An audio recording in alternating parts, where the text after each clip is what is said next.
A mediados del siglo XVIII, España arrastraba siglos de inercias.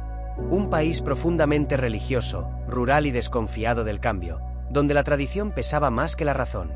Mientras en Europa se hablaba de ciencia, progreso y libertad intelectual, aquí el miedo a lo nuevo seguía muy presente. Pero algo estaba a punto de cambiar. La llegada de las ideas de la Ilustración sacudió los cimientos del viejo orden. No fue una revolución violenta, sino una transformación lenta, impulsada desde arriba. Una apuesta por reformar sin romper. Modernizar sin destruir. Cuando Carlos III subió al trono en 1759, trajo consigo una visión clara: gobernar con la razón, mejorar la vida de sus súbditos y sacar a España del atraso. No quería filósofos soñadores, sino administradores eficaces. Su lema no escrito era simple: todo para el pueblo, pero sin el pueblo. Este vídeo recorre ese intento de modernización. Sus luces, sus sombras y sus contradicciones. Porque la Ilustración española no fue un estallido, sino una tensión constante entre progreso y tradición. Carlos III no fue un teórico, fue un gestor. Había gobernado en Nápoles y sabía que el poder debía notarse en las calles. Creía en la ciencia, en la educación y en la utilidad del Estado, pero también en la autoridad firme del monarca. Bajo su reinado se reformaron ciudades, se impulsaron obras públicas y se trató de racionalizar la administración.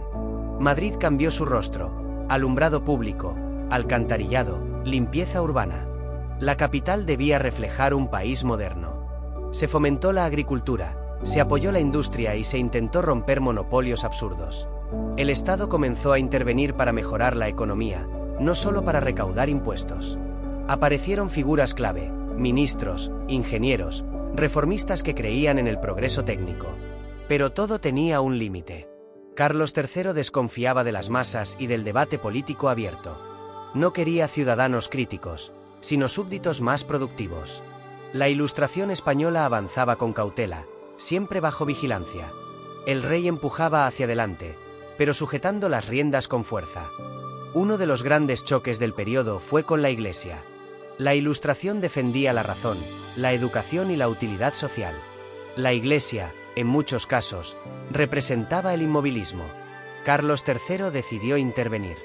Se impulsó la educación laica, se reformaron universidades y se promovieron academias científicas. El conocimiento debía servir al Estado. La ciencia tenía que ser práctica: agricultura, ingeniería, medicina. El momento clave llegó en 1767 con la expulsión de los jesuitas. Una orden poderosa, influyente y autónoma, vista como un obstáculo para las reformas. Fue una decisión drástica, que mostró hasta dónde estaba dispuesto a llegar el rey. Sin embargo, esta política generó resistencias. El pueblo seguía siendo profundamente religioso. Muchos veían las reformas como ataques a sus costumbres. La Ilustración avanzaba en los despachos, pero no siempre en las mentalidades. España se modernizaba, pero a dos velocidades. Y esa tensión nunca desapareció del todo. El episodio que mejor refleja los límites de la Ilustración española fue el motín de Esquilache. Una reforma aparentemente menor, cambiar la vestimenta tradicional por razones de seguridad, desató una revuelta popular en Madrid. No era solo la ropa. Era el precio del pan, el miedo al cambio, la sensación de que las reformas venían impuestas desde arriba por extranjeros y burócratas. El pueblo no se sentía parte del progreso. Carlos III reaccionó con firmeza, pero también con inteligencia política. Retiró a Esquilache, calmó la ciudad y aprendió una lección clave: sin apoyo social, las reformas tenían techo. A partir de entonces, el reformismo fue más prudente. Se avanzó, sí, pero sin provocar estallidos. La Ilustración española entendió que no podía romper con el pasado de golpe. El progreso continuó, pero siempre condicionado por el equilibrio entre orden y cambio.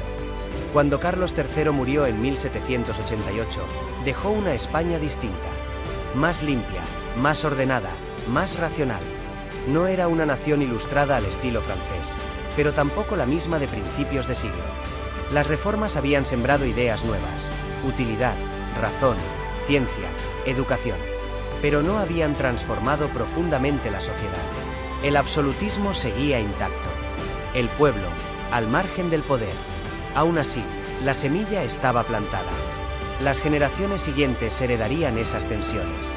La Ilustración española fue incompleta, controlada y conservadora, pero real. Sin Carlos III, España quizá habría llegado al siglo XIX aún más atrasada. Con él, al menos, aprendió que el cambio era posible. Incluso aunque doliera.